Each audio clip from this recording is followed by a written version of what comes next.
नमस्कार दोस्तों, स्वागत है आप सभी का एसटीडी विज्ञान प्रकाश में। फरवरी 2020 के पहले सप्ताह में एसीएफ आरएफओ मेंस परीक्षा 2018 संपन्न हुई है और उसमें जो जीएस का पहला पेपर था ये आपके सामने है। सारे प्रश्न जो थे वो ऑप्शनल थे। प्रश्नों की संख्या कुल थी 150।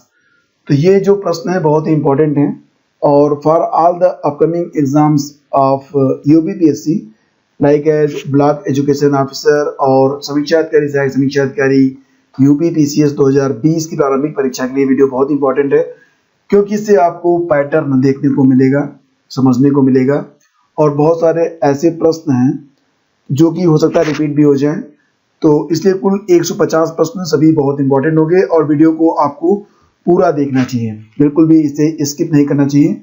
जहां पर जरूरी होगा वहां पर मैं आपको पूरी व्याख्या भी दूंगा। तो क्वेश्चन नंबर 1 से स्टार्ट करते हैं और यहाँ पर जो क्वेश्चन है मैं डायरेक्टली उसका आंसर दूंगा आपको, ताकि वीडियो बहुत अधिक लंबा ना हो।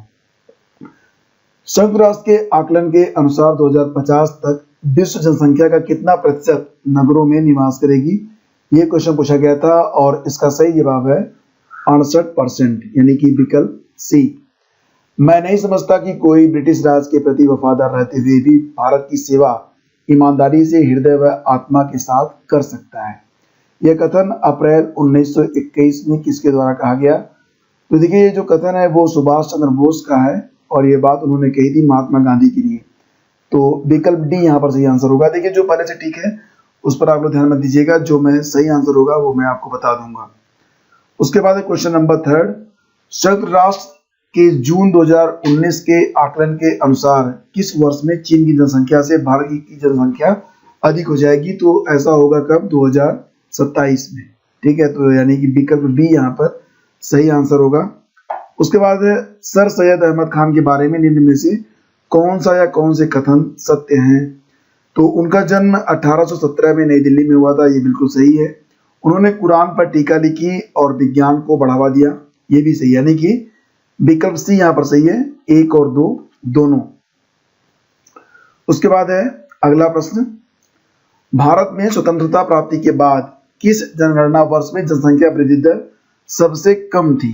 तो ये क्वेश्चन काफी इंपॉर्टेंट है दोस्तों और इसका सही जवाब है, देखिए 1961 से लेकर 1971, 1961 से लेकर 1971 के बीच में जो जनसंख्या वृद्धि दर थी वो काफी कम रही थी। ठीक है, सॉरी, ये थी 24.8%, लेकिन यहाँ पर सबसे कम थी 2001 से लेकर 2011 के मध्य और ये रही थी कुल 17.7%। तो यहाँ पर विकल्प डी को आप सही आंसर करेंगे। निम्नलिखित कथनों पर विचार कीजिए और कालानुक्रम के अनुसार इसे व्यवस्थित करना है आपको। तो वुड डिस्पैच, रुड़की तकनीकी कॉलेज की स्थापना, हंटर आयोग का गठन और काशी विद्यापीठ की स्थापना। तो वुड डिस्पैच आप जानते होंगे 19 जुलाई 1854, 19 जुलाई 1854। रुड़की तकनीकी कॉलेज की स्थापना कब हुई थी? 1847 में, 1847। हंटर आयोग का गठन हुआ था 1882-83 में, 1882-83 और काशी विद्यापीठ की स्थापना हुई थी 1921 में। तो इस प्रकार से अगर आप देखेंगे तो यहाँ पर विकल्प सी आपका सही आएगा। भारत में अनुसूचित जनजाति के बारे में कौन सा या से कथन सही है? तो ये पहाड़ी, वनाच्छादित और सुदूरवर्ती क्षेत्रों में संकेंद्रित है, ये भी सही है और इनकी अपनी परंपरागत जीवन शैली है। इनकी मुख्य आर्थिक क्रिया कृषि, मत्स्य पालन और वानिकी है और बड़ी संख्या में जनजाति समूह पंजाब और हरियाणा में रहती है, तो ये नहीं होगा, यानी कि विकल्प सी को आप आंसर करेंगे। राष्ट्रीय स्वयंसेवक संघ की स्थापना हुई कहां पर हुई थी? नागपुर में, तो विकल्प ए सही है। और विश्व पर्यावरण दिवस ये प्रतिवर्ष मनाया जाता है 5 जून को। अगला सवाल है कि रविन्द्रनाथ टैगोर की अंग्रेजी सरकार ने सर की उपाधि कब दी थी, जिसे उन्होंने जलियांवाला बाग नरसंहार के बाद लौटा दिया था? तो देखिए, इसका सही जवाब है 1915 में उन्हें नाइटहुड की उपाधि मिली थी और जिसे नाइटहुड की उपाधि मिलती है तो उन्हें जो सर के नाम से पुकारा जाता है। तो इसका सही जवाब है ऑप्शन बी। अब यहाँ पे देखिए 2 सूचियां दी गई हैं जिनका आपस में इनको सुमेल कराना था। तो इस प्रकार से अगर देखेंगे तो हरित पादप ये उत्पादक होते हैं, तो एक को अगर आप मैच करा लेते हैं तो बाकी अपने आप मैच हो जाते हैं, बाकी को एलिमिनेशन मेथड से आप देख सकते हैं। लाइक एज पहले का चौथा सही है, ये बिल्कुल सही है। तो पहले का चौथा सिर्फ एक ही में सही, यानी कि विकल्प ए सही होगा, बाकी अपने आप खत्म हो जाते हैं। और भारतीय राष्ट्रीय कांग्रेस के अधिवेशनों के लिए छुट्टियों का मनोरंजन अभिव्यक्ति का प्रयोग किसने किया था? छुट्टियों का मनोरंजन और चापलूसों की सभा, ये जो वाक्य हैं कहे गए थे भारतीय राष्ट्रीय कांग्रेस के लिए लोकमान्य तिलक के द्वारा। तो विकल्प बी इसका सही आंसर होगा। पौधों एवं पशुओं की सर्वाधिक विविधता पाई जाती है, ये बहुत बार पूछा गया प्रश्न है। सही जवाब है इसका ऑप्शन सी, यानी कि उष्णकटिबंधीय सदाबहार वनों में डलहौजी से पहले ही हड़प नीति को निम्नलिखित में से किस पर लागू कर दिया गया था? मांडवी, कोलाबा और सूरत पर। तो विकल्प डी इसका सही आंसर होगा। और दो सूचियां दी गई हैं, अब इनको आपस में मैच कराना है। तो आप देख रहे हैं कि नोकरेक, मानस, अगस्त मलई और देहांग दबांग, ठीक है। तो इस प्रकार से इनको मैच कराना है और इसका सही मैच क्या होगा? देखिए पहले का पहला ही सही है। नोकरेक कहाँ पर है? मेघालय में है। मानस कहाँ पर है? असम में। अगस्त मलई केरल में और देहांग दबांग अरुणाचल प्रदेश में, यानी कि पहला विकल्प यहाँ पर सही है। और उत्तर पश्चिम प्रांत में अवध का एकीकरण हुआ था, कब हुआ था? ये 1860 में हुआ था, यानी कि विकल्प ए यहाँ पर सही आंसर हो जाएगा। निम्नलिखित में कौन सा ग्रीन हाउस गैस नहीं है? तो ये ऑक्सीजन नहीं है, बाकी सब यहाँ पर ग्रीन हाउस गैस के अंतर्गत हैं। और निम्नलिखित में कौन सी फसल डायमंड बैक माथ द्वारा प्रभावित होती है? तो डायमंड बैक माथ के द्वारा आप जानते हैं बंद गोभी प्रभावित होती है, तो विकल्प बी। उसके बाद है 2019 संयुक्त राष्ट्र जलवायु परिवर्तन सम्मेलन, जिसको कहेंगे आप COP25। तो इसका आयोजन कहाँ पर हुआ था? मैड्रिड, स्पेन में। विकल्प ए इसका सही जवाब है। ललित अमरूद की प्रजाति है, विकल्प सी। और उसके बाद question number 21, India state of forest report 2017 के अनुसार भारत के कुल क्षेत्रफल का कितना प्रतिशत वनों के अंतर्गत है? तो इसका सही जवाब है पहला विकल्प। और राष्ट्रीय कृषि विपणन संस्थान यानी कि NIAM, ये कहाँ पर है? तो ये जयपुर में है। भारत की जनसंख्या के बारे में निम्नलिखित में कौन सा कथन असत्य है? तो यहाँ पर देखिए भारत विश्व का दूसरा सबसे अधिक आबादी वाला देश है और भारत में पहली जनगणना हुई थी 1872 में। वर्ष 1921 को जनांकीय विभाजक वर्ष मानते हैं, तो ए, बी और सी सही है, डी गलत होगा। तो देखिए इसकी जो PDF है वो बहुत इंपॉर्टेंट रहेगी आप सभी लोगों के लिए, इसलिए इसकी PDF मैं अवेलेबल करवा दूंगा। लिंक इसी वीडियो के डिस्क्रिप्शन में आपको मिल जाएगा, जहां से जाकर आप इस PDF को डाउनलोड कर पाएंगे। कृषि मूल्य आयोग यानी कि APC की स्थापना किस वर्ष में हुई थी? तो सही जवाब इसका 1965 में हुई थी, ठीक है। उसके बाद क्वेश्चन नंबर 25, 2011 की जनगणना के अनुसार निम्नलिखित राज्यों में कौन सा भारत का सबसे अधिक जनसंख्या घनत्व वाला राज्य है? तो देखिए 2011 की जो जनगणना है उस पर आधारित क्वेश्चन अभी भी बनेंगे और जो भी अब तक क्वेश्चन पूछे गए हैं पिछले 10 सालों में वो सारे क्वेश्चन आपको रटे हुए होने चाहिए, ठीक है। फिलहाल इसका सही जवाब है बिहार, लगभग 1129 है, आप जानते होंगे इसके बारे में। और निम्नलिखित में कौन सी फसल को अधिक सिंचाई की आवश्यकता होती है? तो ये गेहूं की फसल है चारों में। 2011 की जनगणना के अनुसार निम्नलिखित में से किस राज्य की नगरीय जनसंख्या का प्रतिशत सर्वाधिक है? नगरीय जनसंख्या का प्रतिशत सर्वाधिक है, ये क्वेश्चन है।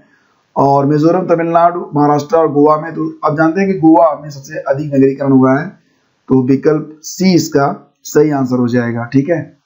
और क्षारीय मृदा के सुधार के संदर्भ में कौन सा या कथन सही है? तो इसमें जिप्सम का प्रयोग किया जाता है, आप जानते होंगे, पायराइट का भी प्रयोग किया जाता है, तो यानी कि विकल्प 1 और 2 दोनों यहाँ पर करेक्ट हैं। दो कथन है, एक को कथन कहेंगे, दूसरे को कारण, और उसके बाद नीचे कूट दिया गया है, उसके अनुसार आपको इसका आंसर करना है। इस प्रकार के जो प्रश्न होते हैं वो निश्चित रूप से UPPSC पूछता है। तो गंगा के मैदान में जनसंख्या घनत्व पूर्व की ओर बढ़ता जाता है और उत्तरी भारत में लिंग अनुपात पश्चिम से पूर्व की ओर बढ़ता है। फिलहाल दोस्तों इसको हम छोड़ देते हैं क्योंकि इसका सटीक जवाब हमें नहीं पता है।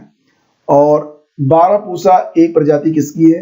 ये विकल्प ए होगा, गेहूं की प्रजाति है। अगर क्वेश्चन नंबर 29 का जवाब आपको पता है तो बताइएगा कमेंट करके, ठीक है। क्वेश्चन नंबर 30 पे आते हैं, 31 पे। निम्नलिखित में कौन सा दक्षिण अमेरिकी देश ओपेक का सदस्य है? तो ये वेनेजुएला है, विकल्प सी इसका सही जवाब है। और उत्तर प्रदेश के विभिन्न जिलों क्षेत्रों में कृषि विकास कार्यक्रमों को प्रारंभ किया गया है। सूची 1 को सूची 2 से सम्मिलित कीजिए और नीचे दिए गए कूट से सही उत्तर आपको चुनना है।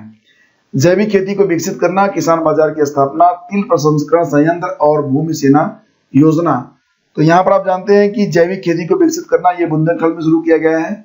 अगर ए का दूसरा विकल्प वाला कोई विकल्प मिलता है तो ये बी मिल रहा है और बाकी में एक दिया गया, तो यानी कि बाकी तीनों के तीनों गलत हैं।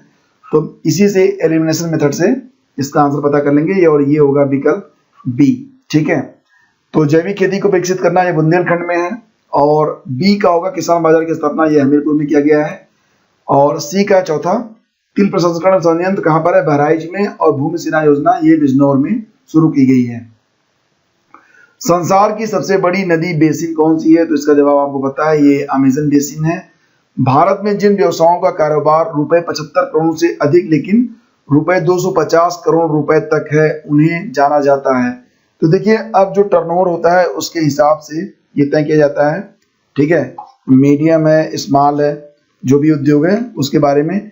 तो यहाँ पर देखिए जो सही जवाब है, अब जो माइक्रो होते हैं, यम होता है, वो होता है अप टू 5 करोड़। ठीक है, अप टू 5 करोड़।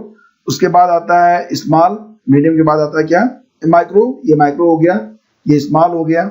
स्मॉल में है 5 करोड़ से लेकर अगर 75 करोड़ तक का टर्नओवर है तो। और उसके बाद आता है मीडियम। तो मीडियम में क्या आता है, ये 75 करोड़ से एबव होता है। तो यहाँ पर ये क्या हो जाएगा, मीडियम हो जाएगा। ठीक है, मीडियम। तो मीडियम एंटरप्राइज के अंतर्गत इसे माना जाएगा विकल्प ए। इंद्र की कृपा से अन्न की अच्छी उपज पाने के लिए व्रजवासियों द्वारा मनाए जाने वाले उत्सव को कहते हैं गोवर्धन पूजा, विकल्प ए होगा। और विश्व बैंक का मुख्य उद्देश्य क्या है, तो मौद्रिक सहयोग को बढ़ावा देना, टू एनकरेज मॉनेटरी कोऑपरेशन, तो विकल्प बी इसका सही आंसर होगा। नालंदा महाविहार के अंतिम कुलपति कौन थे, तो देखिए यहाँ पर जो चारों विकल्प हैं और ये चारों विकल्प भी सही नहीं है। इसका सही जवाब है शाक्त श्रीभद्र, ये नालंदा महाविद्यालय के अंतिम कुलपति थे। तो यहाँ पर ऐसा कोई भी ऑप्शन नहीं है, तो इसलिए हम इसको अलग से आंसर कर देते हैं। विकल्प सही नहीं है यहाँ पर, शाक्त श्रीभद्र इसका सही आंसर है। ठीक है, और निम्नलिखित में कौन सी पुनर्वित्त संस्था है, तो ये नाबार्ड है, विकल्प डी। 1982 में इसकी जो है स्थापना हुई थी। और सही सुमेलित आपको पहचानना है, बिहार और राजा। तो उस हिसाब से कौन सा युग्म सही सुमेलित नहीं है, तो यहाँ पर देखिए विकल्प सी सही होगा, सोमपुर बिहार, देवपाली से, बाकी सब यहाँ पर करेक्टली मैच्ड हैं। और विदेशी पूंजी में सम्मिलित है क्या, विदेशी सहायता, विदेशी विनियोग, वाणिज्यिक ऋण, तो उपयुक्त सभी, यानी कि विकल्प डी। बघेल राजवंश की राजधानी, प्राचीनतम राजधानी स्थित थी, बघेल राजवंश की प्राचीनतम राजधानी स्थित थी। तो दोस्तों बघेल जो राजवंश है ये गुजरात से संबंधित है और धोलिका इसकी राजधानी थी, जो कि विकल्प में नहीं है। तो विकल्प डी को आंसर करेंगे। और कौन सा व्यापार संतुलन से जुड़ा हुआ है, व्यापार संतुलन से कौन सा जुड़ा हुआ है, सेवाओं का शुद्ध व्यापार, भुगतान का शुद्ध स्थानांतरण, वस्तु का शुद्ध व्यापार, या फिर पोर्टफोलियो निवेश। तो 42 का सही जवाब क्या होगा, सी होगा, वस्तु का शुद्ध व्यापार। मौखर शासकों के निम्नलिखित अभिलेखों में से किसमें जलायन का उल्लेख मिलता है, जलायन का उल्लेख 43। ठीक है, और सही जवाब है यहाँ पर असीरगढ़ मुद्रा लेख में। और उसके बाद है विशिष्ट आर्थिक क्षेत्र, यानी कि एसईजेड के संदर्भ में गलत कथन को पहचानिए। गलत कथन क्या है, तो विकल्प डी गलत होगा, बाकी सब यहाँ पर सही है, ए बी और सी सब सही हैं, डी गलत है यहाँ पर। कस्टम अधिकारियों द्वारा आयात निर्यात पोतभार की नियमित जांच आवश्यक नहीं होती, तो ये आवश्यक होती है। सूची ए को सूची दो को सुमेलित कीजिए। कर्णदेव अवल्य देवी, गया कर्ण, केलहण देवी, कुकल्ला सेकेंड, अलहण देवी और जय सिंह गंगा देवी। तो इस प्रकार से आपको इसे मैच कराना है। तो कर्णदेव, ये अवल्य देवी, कर्णदेव की रानी कौन थी, अवल्य देवी, तो यहीं से मैच हो रहा है। तो पहला विकल्प ए का 1 दिया गया है विकल्प ए के अंतर्गत, बाकी में तो है ही नहीं है, तो इसका मतलब बाकी को आप हटा सकते हैं। इस प्रकार से इसको आप आंसर कर सकते हैं। राजकोषीय नीति का विनिधान है investment of fiscal policy is, ये क्या है 46, और सही जवाब है इसका ऑप्शन सी, घाटे की बजट नीति। अब यहाँ पर आ गया है आपका निम्नलिखित युग में कौन सा सही सुमेलित नहीं है। तो देखिए यहाँ पर इसका सही आंसर नहीं मिल रहा है, क्योंकि परमार वंश का जो ताज की चिंता उस पर गरुड़ है, और बाकी भी लगभग लगभग मैच दिखाई दे रहे हैं। तो उसका सही आंसर क्या होगा ये आप बताइएगा। ट्रिपस और ट्रिमस ये किससे संबंधित है? तो ये डंकल प्रस्ताव से संबंधित है। विकल्प सी इसका सही आंसर होगा। क्वेश्चन नंबर 49 पे आते हैं। निम्नलिखित को उनके निर्माण क्रम में व्यवस्थित कीजिए। ठीक है, तो क्रोनोलॉजिकल सीक्वेंस में यहाँ पर मैनेज करना है आपको। तो आगरा फोर्ट कब बना था? 1565 में बना था, आप जानते होंगे। आगरा किला कब बना था? 1565 में। कुतुब मीनार उसके पहले बन चुका था लगभग 1368 में। हालांकि कुतुब मीनार जो है ये कई स्टेप में पूरा बना है, तो 1368 में ये बन चुका था। ताजमहल कब बना था? 1648 में कंप्लीट हुआ था, 1648 में। और उसके पहले 1639 में दिल्ली का लाल किला बना था। तो इस प्रकार से देखेंगे तो 3 सबसे पहले स्थान पे आएगा। ठीक है, उसके बाद फिर क्रम से हम आगे बढ़ेंगे 3 4 1 2। तो आंसर करेंगे ऑप्शन सी को। निम्नलिखित में कौन सा बैंक कृषि एवं ग्रामीण विकास को प्रोत्साहित करता है?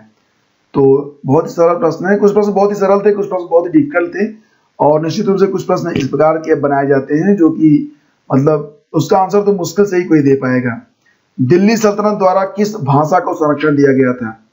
तो देखिए, दिल्ली सल्तनत के द्वारा तो ये फारसी भाषा थी, ऑप्शन डी। कुछ लोग इसको तुर्की बता रहे हैं, तो तुर्की नहीं होगा, ये फारसी ही सही है। और WTO कहाँ पर स्थित है? तो आप जानते होंगे इसका सही जवाब जिनेवा में स्थित है, बहुत बार डिस्कस किया गया है। उसके बाद गुरु नानक का सबसे तीखा प्रहार था जाति व्यवस्था पर, यानी कि विकल्प सी करेंगे आंसर। और उसके बाद है कि निम्नलिखित में कौन सा देश राष्ट्रीय मुद्रा कोष का सदस्य नहीं है? ठीक है, ये क्वेश्चन है यहाँ पर। तो चलिए आगे बढ़ते हैं और इसका सही जवाब जानते हैं। देखिए, कौन सा देश अंतर्राष्ट्रीय मुद्रा कोष IMF का सदस्य नहीं है? तो सही जवाब है इसका ऑप्शन डी। किसने अरब, फारस एवं मध्य एशिया से विद्वानों को आमंत्रित किया था? अरब, फारस और मध्य एशिया से विद्वानों को आमंत्रित करने वाला जो सम्राट था उसका नाम है मोहम्मद बिन तुगलक। निम्नलिखित में कौन सा कथन सही नहीं है? मुद्रास्फीति से आय के वितरण में असमानता पैदा होती है, ये सही है। और मुद्रास्फीति का रोजगार स्तर पर अनुकूल प्रभाव पड़ सकता है। तो देखिए, मुद्रास्फीति का रोजगार स्तर पर अनुकूल प्रभाव नहीं पड़ता बल्कि प्रतिकूल प्रभाव पड़ता है। और मुद्रास्फीति को केवल मौद्रिक उपायों से नियंत्रित किया जा सकता है, ऐसा नहीं है। और अब स्फीति मुद्रास्फीति की तुलना में अधिक हानिकारक है। तो सही जवाब इसका आंसर सी करेंगे हम। और आमेर के राजा जय सिंह का दरबारी कवि कौन था? ये बिहारी लाल थे, ऑप्शन ए। 2018-19 में भारत ने निम्नलिखित में से किस देश से सर्वाधिक आयात किया था? तो इसका जवाब होगा चाइना से, ऑप्शन बी सही जवाब है। बाबर ने सर्वप्रथम स्वयं को बादशाह घोषित किया था कहां पर? तो ये देखिए, उन्होंने घोषित किया था काबुल में। ठीक है, तो विकल्प सी सही जवाब है। और भारत के निम्नलिखित में से किस भाषा के विकास का श्रेय अमीर खुसरो को जाता है? तो खड़ी बोली का विकास जो है ये अमीर खुसरो ने किया है। और क्वेश्चन नंबर 61 पे आते हैं। बाबर की प्रसिद्ध आत्मकथा तुझके बाबरी मूलतया ये तुर्की भाषा में लिखी गई है।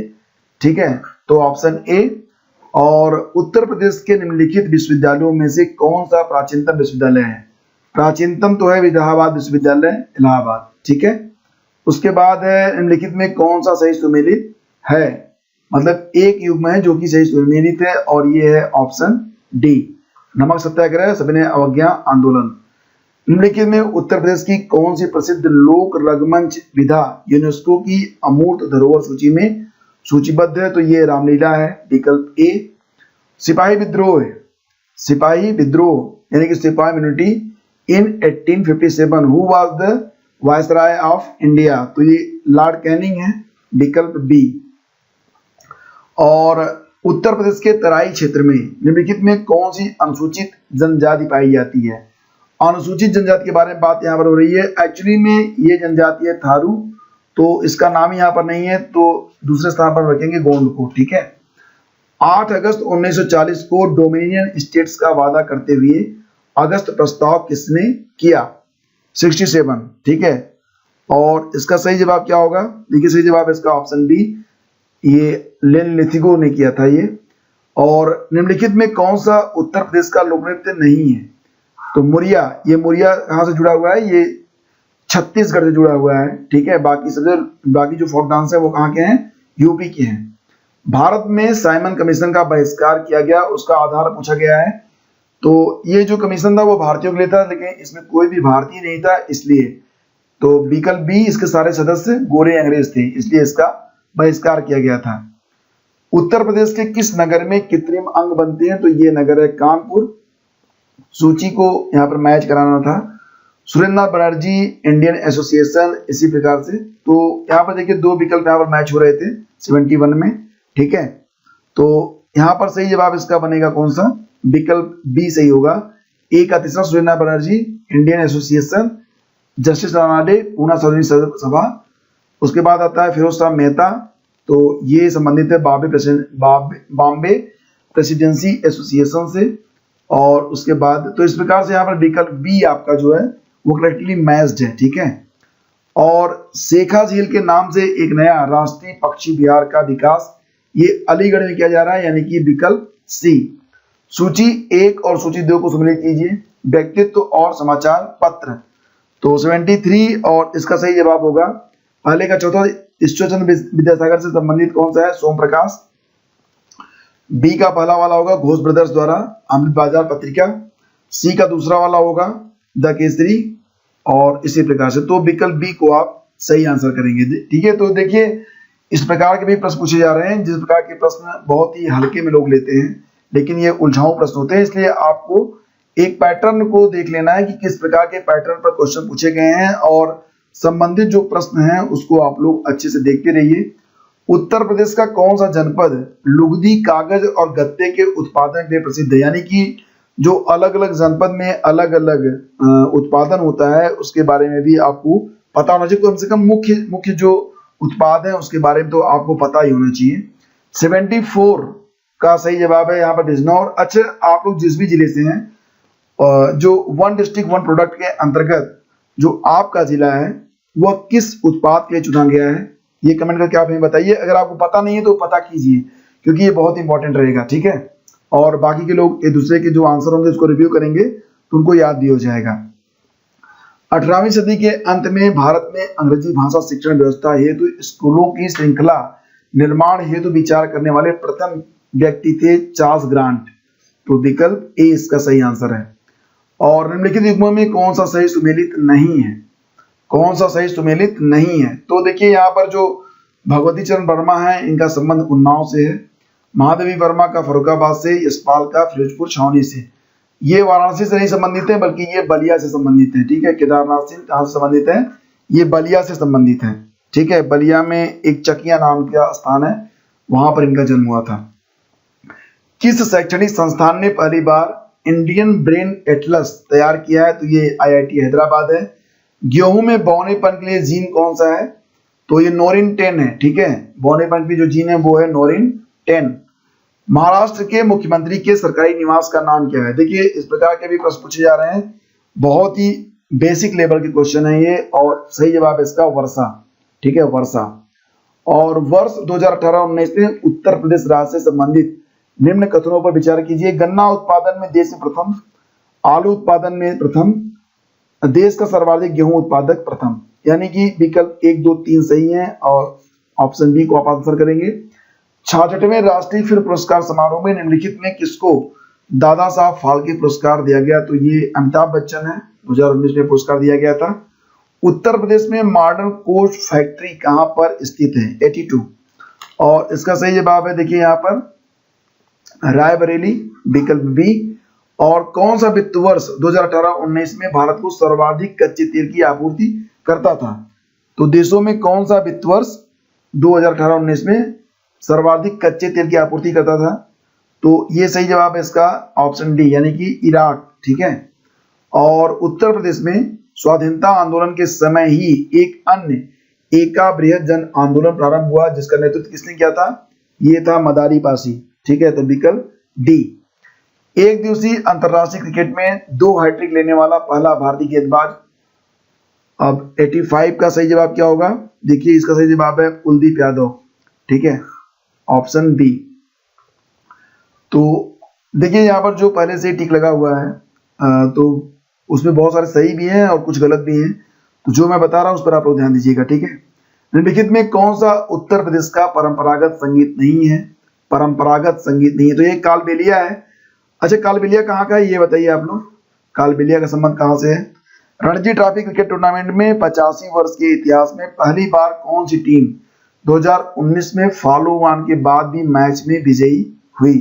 फॉलो ऑन के बाद भी मैच विजयी हुई, तो ये झारखंड है, यानी कि विकल्प बी। और उत्तर प्रदेश का कौन सा नगर सुहाग नगरी कहलाता है? तो फिरोजाबाद, जहां पर कांच की चूड़ियां वगैरह बनते हैं, तो इसलिए इसे सुहाग नगरी कहा जाता है। निम्नलिखित कथन भारत के मुख्य न्यायाधीश शरद अरविंद बोबडे से संबंधित है। वो भारत के 47वें मुख्य न्यायाधीश हैं, ये तो बिल्कुल सही है। वो मध्य प्रदेश के उच्च न्यायालय के मुख्य न्यायाधीश रहे हैं, ये भी सही है। वो अप्रैल 2012 में उच्चतम न्यायालय में न्यायाधीश नियुक्त हुए थे, ये भी सही है। ठीक है, तो यानी कि 1, 3 और 4 सही है। 1, 3 और 4 सही है। ठीक है, तो ये दूसरा वाला नहीं सही है, बाकी सब यहाँ पर सही है। उत्तर प्रदेश वित्त निगम का मुख्यालय कहाँ स्थित है? उत्तर प्रदेश वित्त निगम, तो सही जवाब इसका ऑप्शन बी, यानी कि ये कानपुर में स्थित है। ठीक है, 91 पे आते हैं। 55वां प्रतिष्ठित ज्ञानपीठ पुरस्कार प्रदान किसे किया गया है? तो इसका सही जवाब है ऑप्शन सी। ठीक है, ऑप्शन सी, अकितम अच्युतम नंबूदरी को। और सूची 1 और सूची 2 को सुमेलित कीजिए और कूट में से सही उत्तर चुनिए।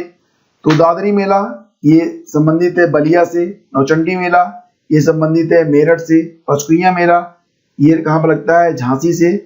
अब बचता है शाकंभरी मेला जो कि लगता है सहारनपुर में। तो इस प्रकार से विकल्प ए। और कौन सा प्रदेश पूर्णतः नागरिकता संशोधन अधिनियम यानी कि CAA के दायरे के बाहर नहीं है? तो ये कौन सा है ये आपको बताना है। 93 है। और देखिए इसका सही जवाब ऑप्शन ए हो सकता है। ठीक है, I am not very sure but option A को मैं मानूंगा। आर्यभट्ट नक्षत्रशाला ये कहां पर स्थित है? 94, तो ये रामपुर में है, ये बिल्कुल सही जवाब है। और सरकार द्वारा रबी विपणन वर्ष 2020-21 के लिए गेहूं का न्यूनतम समर्थन मूल्य क्या तय किया गया है? तो ये 1925 रुपए प्रति कुंटल है, यानी कि विकल्प सी। और उत्तर प्रदेश के निम्नलिखित जिलों में से कहां अनुसूचित जातियों की संख्या सर्वाधिक है? तो ये बिल्कुल सही जवाब है, रटा रटा है, सीतापुर है। और उसके बाद 97 पे आते हैं हम लोग। क्वेश्चन नंबर, पुरुष हॉकी विश्व कप 2023 का आयोजन कहां पर किया जाएगा? तो जो आगामी खेल प्रतियोगिताएं हैं उससे संबंधित क्वेश्चन भी पूछा जाता है, तो ध्यान दीजिएगा। पुरुष हॉकी विश्व कप 2023 का आयोजन कहां पर किया जाएगा? तो ये भुवनेश्वर और राउरकेला में होगा। 97 का ए सही है। ठीक है, उसके बाद है मुगल काल में किस जिले को सिराज हिंद के नाम से? तो ये जौनपुर है। और Spanish football league La Liga के इतिहास में पहली बार किस गैर फुटबॉलर को इसका ब्रांड एम्बेसडर बनाया गया है? तो ये रोहित शर्मा है। और उत्तर प्रदेश के बजट के अनुसार 2019-20 के दौरान सर्वाधिक व्यय किस प्रखंड पर होगा? तो देखिए 2019-20 के बारे में बात हो रही है, तो ये शिक्षा रहा था। और कैलेंडर वर्ष 2019 में अंतरराष्ट्रीय क्रिकेट के सभी प्रारूपों में मिलाकर सर्वाधिक रन बनाने वाले थे विराट कोहली। ठीक है, तो ऑप्शन डी इसका सही जवाब होगा। ऑप्शन डी होगा। नहीं, ये रोहित शर्मा थे, रोहित शर्मा। ठीक है, तो 101 का रोहित शर्मा, हाँ रोहित शर्मा सही था। आई थिंक रोहित शर्मा, थोड़ा सा कंफ्यूज हूँ, अगर आपको पता है सही बताइए। मेरे हिसाब से तो विकल्प सी ही इसका सही जवाब है। अब देखिए यहाँ पर 2 सूचियां दी गई हैं, अभी लगभग 50% बचे हुए हैं, अब इनको मैच कराना है। ठीक है, तो देखिए यहाँ पर बस वही एलिमिनेशन मेथड हम यूज करेंगे और आसानी से इसका आंसर हम पता कर लेंगे, जो कि विकल्प ए के अंतर्गत है। ठीक है, तो स्लोवाकिया यानी कि इस प्रकार से देखेंगे, पहला वाले का कौन सा है? ए का 1 और बी का तीसरा और इसी प्रकार से। ठीक है, तो इस प्रकार से विकल्प ए यहाँ पर करेक्ट है। विश्व की पहली वाणिज्यिक फ्लाई एंड ड्राइव कार बिक्री हेतु कहाँ शुरू की गई है? वाणिज्यिक फ्लाई एंड ड्राइव कार बिक्री हेतु कहाँ शुरू की गई है? 103 एक क्वेश्चन नंबर 103 है, सही जवाब है इसका यूएस से। और निम्नलिखित देशों में कौन सा अफ्रीका महाद्वीप में स्थित नहीं है? अफ्रीका महाद्वीप में स्थित नहीं है, 104, और सही जवाब है इसका गुयाना। ठीक है, विश्व की पहली $2 ट्रिलियन बाजार पूंजीकरण कंपनी कौन सी है? तो ये बन गई है कौन सी? Option D, Saudi Aramco. सूची 1 और सूची 2 को सुनिश्चित कीजिए। स्थानीय पवन और प्रवाह क्षेत्र, ये मैच कराना है, ठीक है। तो इसका सही जवाब होगा ऑप्शन सी, पहले का दूसरा लेवेंटर दक्षिण स्पेन, दूसरे का संताना यूएसए, उसके बाद है जोंडा अर्जेंटीना, और क्या है ट्रामोंटेन ये मध्य यूरोप से है। तो स्थानीय पवन और प्रवाह क्षेत्र ये बिल्कुल याद रखना, ठंडी धाराएं गर्म धाराएं वगैरह सब रटा हुआ होना चाहिए, सभी सूचकांक आपको रटे हुए होने चाहिए, जो मुख्य मुख्य फिल्म पुरस्कार हैं वो भी आपको रटा हुआ होना चाहिए, यानी कि मिला जुलाकर आपको काफी अच्छी ग्रिप बना के रखनी है करंट अफेयर्स पर। United nations framework convention on climate change Chile तथा स्पेन द्वारा संयुक्त रूप से दिसंबर 2 से 13 2019 के दौरान निम्नलिखित में से किस शहर में आयोजित किया गया था? 107, और सही जवाब है ये मैड्रिड, ठीक है। तो ऑप्शन बी।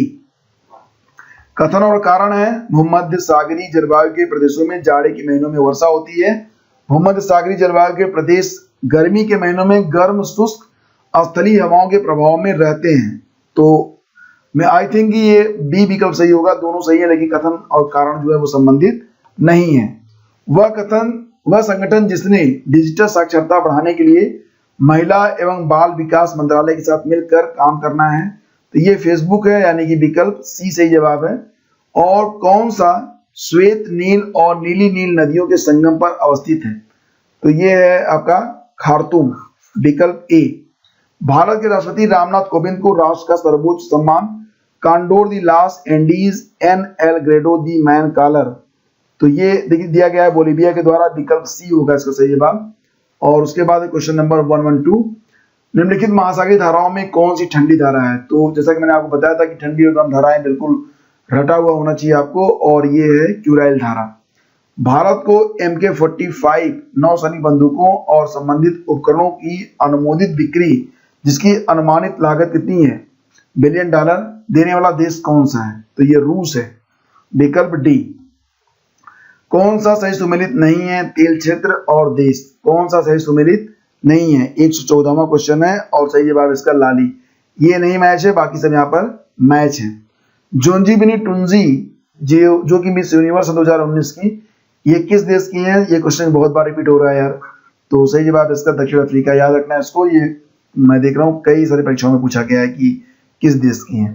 कौन सा जनसंख्या की दृष्टि से द्वितीय और क्षेत्रफल की दृष्टि से तृतीय स्थान पर है? जनसंख्या की दृष्टि से द्वितीय और क्षेत्रफल की दृष्टि से तृतीय स्थान पर, तो ये महाराष्ट्र होगा, ठीक है, ऑप्शन बी। ब्रिटेन के नवनिर्वाचित प्रधानमंत्री श्री बोरिस जॉनसन ने 17 दिसंबर 2019 को मंत्रिमंडल में भारतीय मूल के कितने मंत्रियों को शामिल किया है? तो ये 3 मंत्रियों को उन्होंने शामिल किया है, विकल्प सी होगा। और 2011 की जनगणना के अनुसार भारत के निम्नलिखित राज्यों में से किसकी नगरीय जनसंख्या का प्रतिशत न्यून है? तो इसका सही जवाब तो आप जानते होंगे हिमाचल प्रदेश है।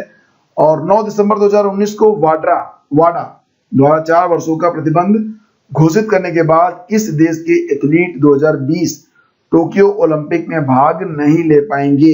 119 का जवाब है रूस। कौन सा प्रतिक्रम सबसे पुराना है? तो ये अरावली है, विकल्प ए। और 15 नवंबर 2019 को किस एयरलाइन ने 19 घंटे 19 मिनट की सबसे लंबी नॉन स्टॉप उड़ान भरने का रिकॉर्ड बनाया है? तो ये है कौन सा विकल्प? क्वेश्चन नंबर 121, 121 सही जवाब है इसका एमिरेट्स, ऑप्शन ए। निम्नलिखित शैल समूह में किसे भारत में खनिज भंडार के रूप में, तो ये धारवाड़करण की चट्टानें होती हैं, जो मैं आपको प्रतिदिन मॉक टेस्ट करवा रहा हूँ, उसमें इस प्रकार के प्रश्न बहुत सारे मैं आप लोगों से पूछता हूँ क्विज के अंतर्गत, और जो लोग क्विज का जवाब दे पा रहे होंगे उन्हें पता चलता होगा कि ये जो क्विज चल रही है आप लोगों की खंड शिक्षा अधिकारी के लिए वो कितनी इंपॉर्टेंट है। नीचे 2 वाक्य दिए गए हैं, उनमें एक को कथन और दूसरे को कारण कहा गया है। तो कथन और कारण है कि इराकी प्रधानमंत्री अदेल अब्दुल महदी ने 7 दिसंबर 2019 को संसद को अपना त्यागपत्र दिया। उन्होंने देश में अशांति और इराकी राजनीति पर अमेरिका के प्रभाव के कारण त्यागपत्र दिया था, तो विकल्प ए होगा, क्योंकि यहाँ पर कारण कथन की पूरी व्याख्या दे रहा है। और है कि आलिया बेट तेल क्षेत्र कहाँ पर है? तो ये गुजरात में है। निम्नलिखित युग्मों में कौन सा सही सुमेलित नहीं है? तो ये देखिए भगत सिंह की किताब नहीं है, बल्कि ये सरदार अजीत सिंह की किताब है, ठीक है, सरदार अजीत सिंह की किताब है। तो यहाँ पर विकल्प बी हमारा सही आंसर हो जाएगा, यही सही सुमेलित नहीं, बाकी Deenbandhu Mitra Nil Darpan, VD Savarkar, the Indian war of independence, Jawaharlal Nehru की डिस्कवरी ऑफ इंडिया। तो ये तीनों सही है, लेकिन हमारा आंसर होगा विकल्प बी। अंजुमन मोहम्मदान वतन, ये किताब लिखी गई है सरदार अजीत सिंह के द्वारा। और सूची 1 को सूची 2 के साथ सम्मिलित कीजिए, राष्ट्रीय पार्क और उनकी स्थिति। तो इस प्रकार से अगर आप देखेंगे तो 1-2 अगर आप मैच करवा लेते हैं तो सही जवाब आपका बिल्कुल आपको मिल जाता है। फिलहाल सही जवाब इसका ऑप्शन ए है, इंद्रावती, ये दांतेवाड़ा में है, और हेमिस लद्दाख में है। बेतला कहाँ पर है? बेतला है पलामू में, और न्यूरा घाटी दार्जिलिंग में। ठीक है, उसके बाद क्वेश्चन नंबर 127, संथाल विद्रोह के संदर्भ में दामिन एक कोह क्या था? तो ये राजमहल पहाड़ियों के पास की जमीन थी, यानी कि विकल्प सी। अब देखिए फिर वही आ गया सूची और उसका सुमेलन कराना है, कूट के द्वारा इसका उत्तर देना है। पश्चिम की ओर बहने वाली नदी, हिमालय पर नदी, वृद्ध गंगा और बंगाल का शोक। तो आसानी से ये मैच हो रहा है। ठीक है, ए का तीसरा हो जाएगा, यानी कि ये ताप्ती हो गई। उसके बाद बी का चौथा हो गया, हिमालय पार नदी कौन सी? सतलज। और सी का दूसरा हो गया, ठीक है, गोदावरी, तो बूढ़ी गंगा कहते हैं, और बंगाल का शोक दामोदर नदी को। निम्नलिखित घटनाओं का सही कालानुक्रम नीचे दिए गए कूट की सहायता से निर्दिष्ट कीजिए। अब यहाँ पर देखिए जो सही जवाब है वो विकल्प बी होगा, और जलियांवाला बाग नरसंहार, रानी का घोषणा पत्र, गांधी इरविन समझौता और कम्युनिकेशन। देखो जो इतिहास के जो बड़ी घटनाएं हैं उनका जो क्रोनोलॉजिकल ऑर्डर है वो भी आप लोग याद रखना। याद रखने का सबसे सही तरीका ये होता है कि कोई भी एक बड़ी घटना को आप पकड़ लो और अपने दिमाग में बैठा लो कि अमुक घटना इसके पहले हुई थी या इसके बाद हुई थी, तो आपको जो सही सही सन याद रहने लगता है। और सबसे बड़ी बात है कि जितनी बार आप रिपीट करोगे उतना ही अच्छा रहेगा आप लोगों के लिए। तो रिपीट करना बिल्कुल भी मत भूलिएगा, ठीक है, रिवाइज करना। तो जो भी पढ़ो उसको दोबारा से जरूर पढ़ना। नीचे 2 कथन दिए गए हैं, इनमें एक को कथन ए और दूसरे को कारण आर कहा गया है। पश्चिम बंगाल भारत में जूट का प्रमुख उत्पादक है, ये सही है। पश्चिम बंगाल की जलवायु उष्णार्ध है, ये भी सही है। तो आप जानते हैं कि जो जूट है वो उष्णार्ध जलवायु में अच्छे तरीके से फसल उसकी पैदा होती है, यानी कि जो कारण है वो कथन की पूरी व्याख्या देता है। तो विकल्प ए हमारा सही आंसर हो जाएगा। ठीक है, और अगला क्वेश्चन है, निम्नलिखित में कौन भारतीय प्रेस की स्वतंत्रता के समर्थक थे? भारतीय प्रेस की स्वतंत्रता के समर्थक थे लॉर्ड एडम, यानी कि विकल्प डी। और सबसे अधिक कॉफी का उत्पादन होता है कर्नाटक में, मोर देन 80%। और 15वीं शताब्दी के महान कवि कबीर की मातृभाषा कौन सी थी? ये अवधी में लिखते थे। एक्चुअली में इनकी कोई अपनी एक निश्चित भाषा नहीं थी, इन्हें पंचमेल सदुक्कड़ी भाषा के लिए जाना जाता है, लेकिन ज्यादातर उनकी जो रचनाएं हैं वो अवधी में है। भारत के निम्नलिखित राज्यों में कौन सा सबसे अधिक कच्चे तेल का उत्पादक है? तो ये आप जानते हैं विकल्प बी ही होगा, गुजरात। गांधी जी ने गाया हुआ प्रिय एवं प्रसिद्ध भजन वैष्णव जनते तेने कहिए, नरसिंह मेहता के द्वारा लिखा गया था, विकल्प बी। भारत का सबसे गहरा बंदरगाह कौन सा है? तो दिए गए विकल्पों में विशाखापट्टनम सही है। हालांकि जो भारत का सबसे गहरा बंदरगाह है वो कौन सा है, ये जीएस का प्रश्न कई बार पूछा गया, तो बताइए कौन सा है। मोहम्मद कासिम नानोतवी का नाम जुड़ा हुआ है, तो सही जवाब है यहाँ पर देवबंद आंदोलन से। ठीक है, तो ऑप्शन बी। अगला सवाल होगा, अब यहाँ पर बांध है और ये किस नदी पर है, ये आपको मैच कराना है। तो कौन सा सुमेलित नहीं है? मेट्टूर, देखो कोयना जो है ये कोयना नदी पर है, ये तो मैच हो गया। उकाई तापी नदी पर है, माता टीला बेतवा नदी पर है, लेकिन मेट्टूर ये कंगसावती नदी पर नहीं है। तो मेट्टूर कहाँ पर है? मेट्टूर 138 ये कावेरी नदी पर है। ठीक है, कावेरी। बंगाल में कृषक प्रजा पार्टी का नेता कौन था? तो सही जवाब है फजलुल हक। अगला सवाल है, कर्नाटक कैगा, तमिलनाडु कुंडलकुलम, महाराष्ट्र तारापुर, गुजरात कलपक्कम। तो सही सुमेलित कौन सा नहीं है? गुजरात नहीं है ये वाला। तो कलपक्कम कहाँ पर है ये बताइए आप लोग। कलपक्कम, ठीक है, गुजरात में तो नहीं है। 1830 में धर्म सभा की स्थापना निम्नलिखित में से किसने की थी? 1830 में धर्म सभा की स्थापना, तो ये सही जवाब है राधाकांत देव। निम्नलिखित फसल समूह में से किसे उस क्षेत्र में पैदा किया जा सकता है जहां वर्ष भर तापमान 20 से 30 डिग्री सेंटीग्रेड तथा वार्षिक वर्षा 150 सेंटीमीटर से अधिक होती है?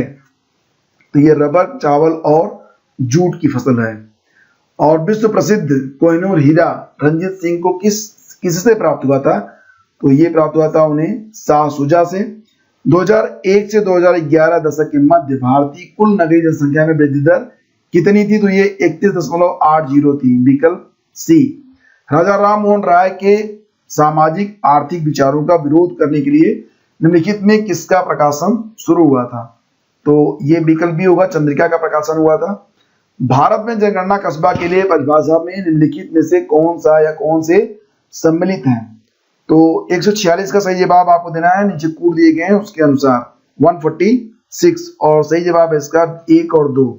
अधिवास जिनकी जनसंख्या 5000 से अधिक हो, अधिवास जिसमें जनसंख्या घनत्व 400 व्यक्ति प्रति वर्ग किलोमीटर हो। तो विकल्प 1 और 2 इसका सही आंसर है। कलकत्ता में एशियाटिक सोसाइटी की स्थापना कब हुई थी? देखिए इसका जो सही जवाब है वो है विकल्प ए 1784। ठीक है, तो इसकी स्थापना हुई थी 15 जनवरी सन 1784 में। तो विकल्प ए इसका सही आंसर होगा। अब नीचे दो कथन दिए गए हैं, एक कथन है दूसरा कारण है, और उसके बाद आपको बताना है कि जो कूट है उसके हिसाब से कौन सा उत्तर होगा। तो 148 से क्वेश्चन नंबर, और इसका सही जवाब होगा ऑप्शन ए। यानी कि 2001 से 2011 के मध्य भारत में नगरीकरण की प्रवृत्ति और प्रतिशत बढ़ा है, और कारण है कि ग्रामीण क्षेत्रों से नगरीय क्षेत्रों की ओर प्रवास भारतीय जनसंख्या की एक प्रमुख विशेषता रही है, यानी कि विकल्प ए। और वायसराय लॉर्ड कर्जन ने मिस्टर थॉमस रॉबर्टसन को अपने कार्यकाल में भारत किस संदर्भ में बुलाया था? तो 149 का सही जवाब है न्यायिक सुधार। और हृदय योजना के संबंध में निम्न में से कौन सा सही है? तो यहाँ पर जो क्वेश्चन नंबर 150 है उनमें से कौन सा सही है कुछ पूछा गया, तो विकल्प सी सही है इसका। नगर नियोजन, आर्थिक समृद्धि और विरासत संरक्षण इस योजना के प्रमुख उद्देश्य हैं। तो इस प्रकार से ये 150 प्रश्न है जो कि बहुत इंपॉर्टेंट है, और इससे आपको समझ में आ गया होगा कि अब जो नया ट्रेंड है यूपीपीएससी का उसके अनुसार ही आपको अपनी तैयारी करनी है। करंट अफेयर्स पर आपको खास ध्यान देना है, और करंट अफेयर्स में ऐसे प्रश्न पूछे जा रहे हैं जो कि थोड़े से घुमा के पूछे जा रहे हैं। तो दोस्तों ये जो सेशन है यहीं पर समाप्त होता है। उम्मीद करता हूँ कि ये वीडियो आपके लिए काफ़ी हेल्पफुल रहेगा, और ये जो पीडीएफ है इसका डाउनलोड लिंक आपको मिल जाएगा इसी वीडियो के डिस्क्रिप्शन में। तो हम मिलेंगे आपसे अगले वीडियो में।